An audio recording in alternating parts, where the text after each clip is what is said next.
Hey guys, Mr. Light is back with Broken Sword. So, on to the next task. Considering Jacques McKay has pretty much been murdered, but he gave us quite a bit of information, including a certain piece of information regarding the tripod going to be stolen by those two thugs we had to deal with earlier. So we're gonna go do this now. The next task is to go and get ourselves the tripod before they get it. This could be a bit tricky, mind you, so prepare for this.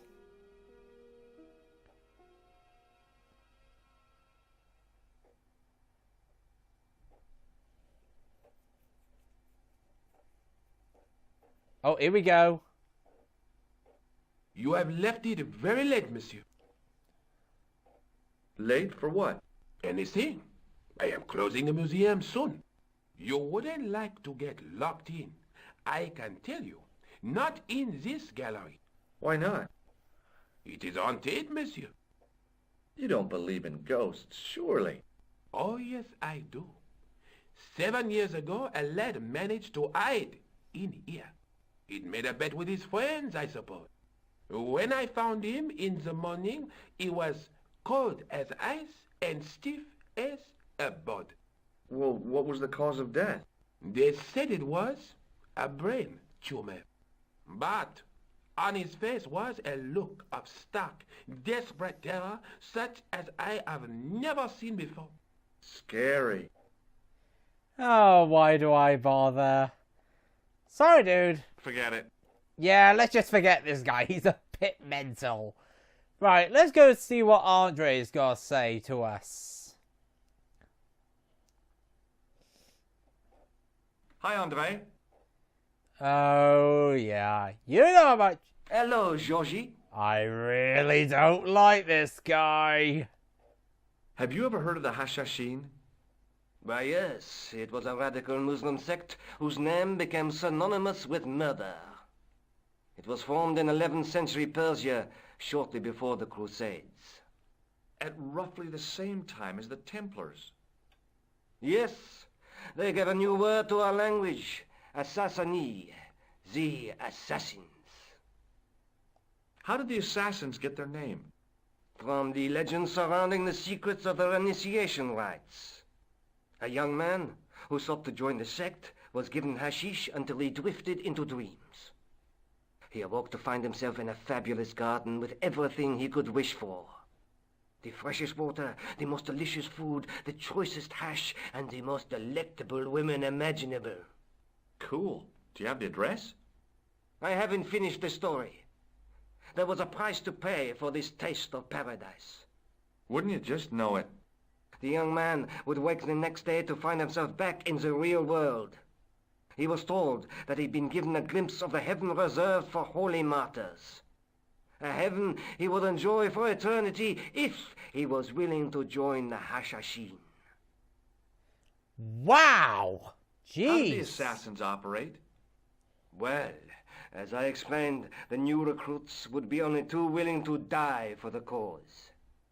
They'd be instructed in the use of the dagger, poisons, and disguise. Then, the Grand Master of the sect would name an enemy of Allah. And they'd stop at nothing to eliminate that enemy. You got it. They were fearless and deadly. Does the cult of the assassins still exist? Take a look around at the world today. You tell me. That's a worrying thought. What can you tell me about Philippe le Bel? He was responsible for the extermination of the Knights Templar. I know that, but why was Philip so hot to get rid of them? Mostly because he wanted to get his hands on their treasure. He had an enormous debt and a lifelong war with England to fund. The trouble was the Templars were a highly respected holy order. If the Templars were so powerful, how did this Philippe dude wipe them out? By underhanded, dishonorable means, of course. The Pope was Clement V, A Frenchman. French, huh? Handy for Philippe. Fate had nothing to do with it. He was Philippe's puppet, planted to further his political ambitions. Philippe wanted the wealth of the Templars and used Clermont to get it. We're learning quite a lot here, aren't we? So what was Philippe's plan? What happened? Sealed orders were sent out all over France, not to be opened until the appointed day. That day was Friday, July 13th. That's the origin of our superstition regarding that date. At dawn, throughout the whole of France, the Templars were arrested. It was the biggest bust in the history of the world. What happened to the Templars after their arrest? Philippe was out for blood, so he handed the Templars over to the Inquisition. Not surprisingly, they confessed to a sensational and sordid list of blasphemies. Like what? Oh, the sort of things you read about in the gutter press. Devil worship, lewd sexual practices, spitting on the Holy Cross, that kind of thing. Well, that must have given their lawyers some headaches. Whether or not the accusations were true, this was not good publicity. Most of the charges were probably cooked up, but so were the Templars, literally. Hundreds of them were found guilty of heresy and flame-grilled at the stake. They died protesting their innocence. But surely Philippe had no proof of his charges against the Templars. A man will admit anything under torture. The Inquisition fabricated some nonsensical demon called Baphomet, and then suggested to their victims that this was what they worshipped. But they didn't have to agree. The records show a Templar coming to trial with both feet burnt off. Fragments of flesh and charred bone falling from the stumps. What would you not admit to stop such torment? So there was no truth at all in the Baphomet accusations? Not a shred. Almost every victim described the idol differently. No, Baphomet never existed outside the sick minds of the Inquisitors. Jeez! So Philippe stole the Templars' riches, huh? Oh no, they weren't stupid. The king's troops marched first on the temple in Paris, then to the Templar home port at La Rochelle. There was no trace of the treasure, and the fleet of the Knights Templar had set sail. Wow, okay, we've got a lot more detail there. I think you ought to know that the tripod is going to be stolen. The Lochman tripod? No. It's true. I can give you a description of the thieves. Before the supposed event has taken place? I heard them planning the raid. They're wasting their time. The tripod is protected by a state-of-the-art alarm system. Well, don't say I didn't warn you. Why don't you loan the tripod to me for safekeeping? Because I'd never see it again. Well, don't you trust me?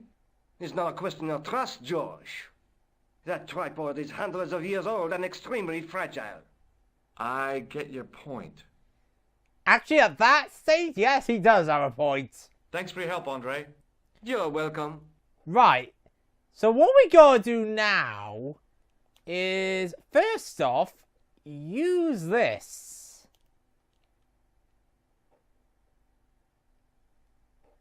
The rod turned smoothly, and the window above me opened. Then the security guard will go and close it.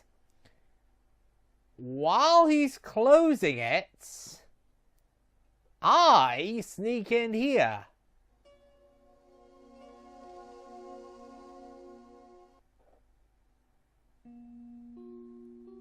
Inside the sarcophagus, no one knows I'm in here. It is closing time, Monsieur Lobineau. Already, there just aren't enough hours in the day. More than enough for me. I can't wait to get home and put my feet up. Eh bien, see you tomorrow. Good night, Monsieur. And away Andre goes. And there goes the security guard. And we are basically inside this flipping place in the middle of the night, waiting for two idiots to come in here to do a theft.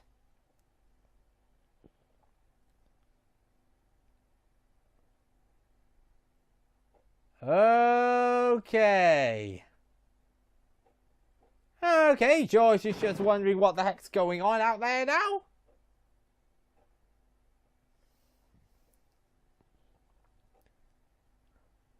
Oh, there they are. Guido and Flap. George is getting out. Hey, Guido! Look at this!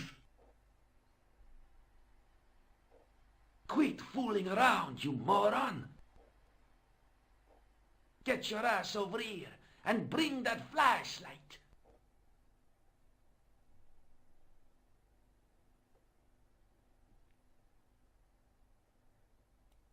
Now, at this point, I am going to bloom and save the game on my second slot. Because, yes, I believe there is a death scene here. And yes, I am really wanting to do this. I'm going to show you guys what happens when you mess up at this point. By the way, don't do this, folks. Don't try to interfere with two thieves who are probably armed.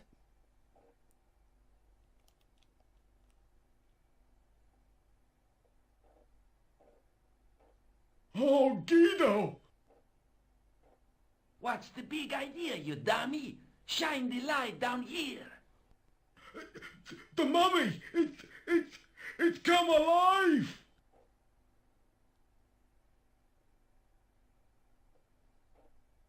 If that's a mommy, I'm glad I'm an orphan. And George is dead.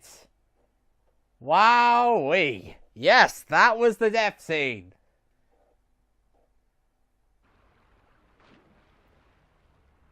And apparently, again, we've been thrown over the side. Huh. Okay, whatever. Let's restore my data. Broken Sword 2. No, not Broken Sword, the second game. Broken Sword, second save file. Yes, there is a Broken Sword 2. Because this game was, in fact, very good.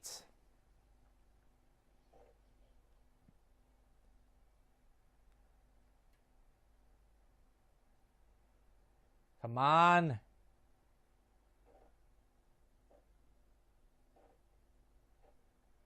Come on, you flipping thing, load already.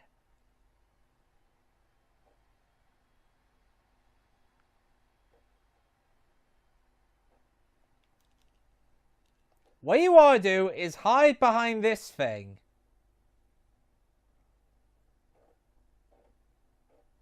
What the... Who's there? Let's get out of here!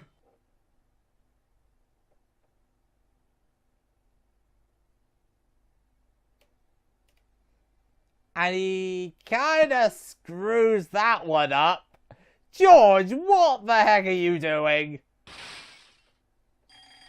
And there goes Flap. And what the heck? What the...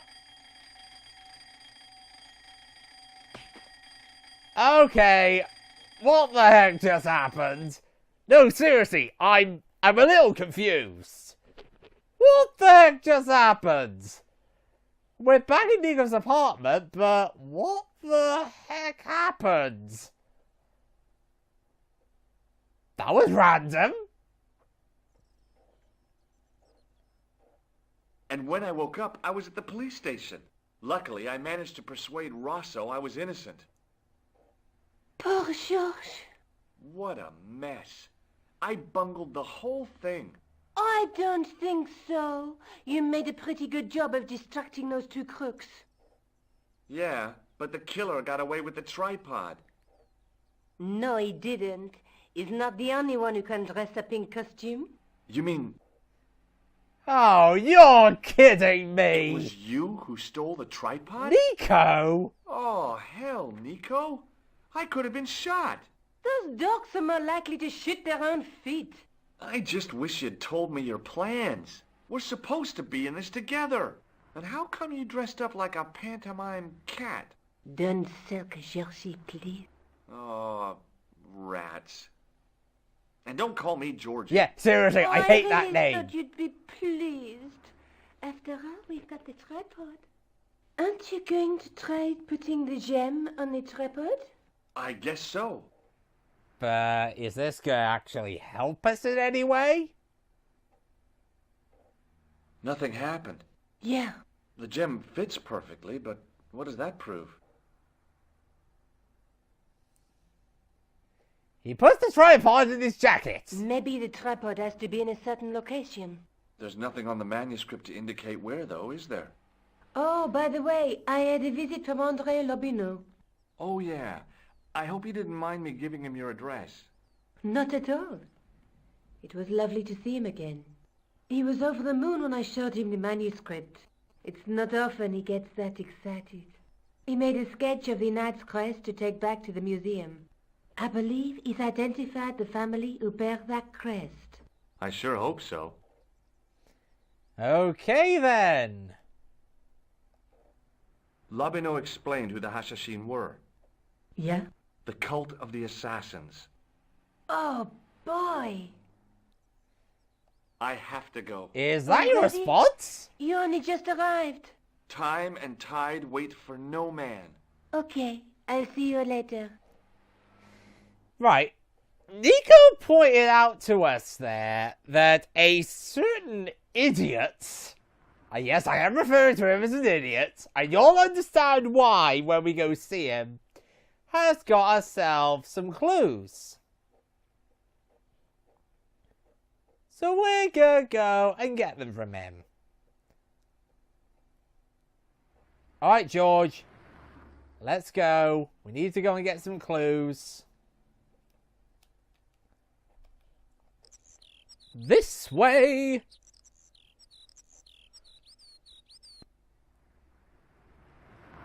There we go. Lovely.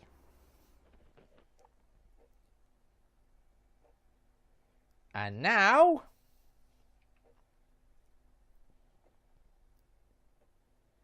we go back to the museum.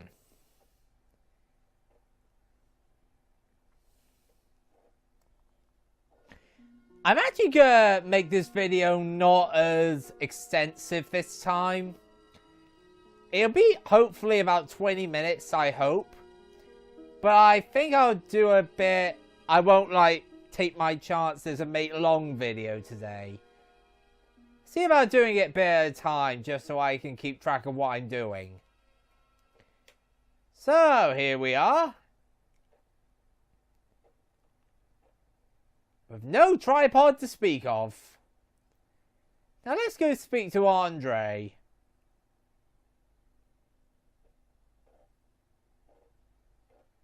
Hi, Andre.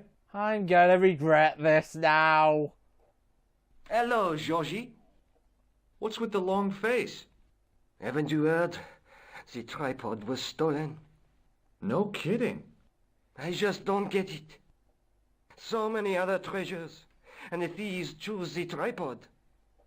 A modern-day alchemist, perhaps? Who knows? There's no shortage of crazies in Paris.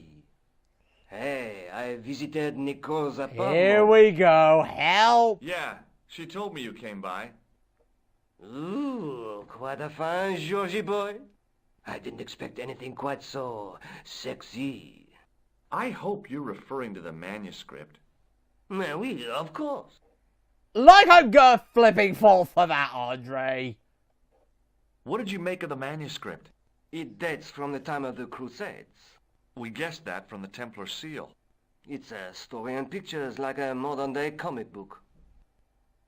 What story does the manuscript tell? I don't know. It was probably produced for the tourist market. Tourists? Oh, we pilgrims in our thousands on our way to Jerusalem. The tourist trade is nothing new, you know. It's been around for centuries. Ever since Joshua made a packet selling souvenir bricks from the walls of Jericho.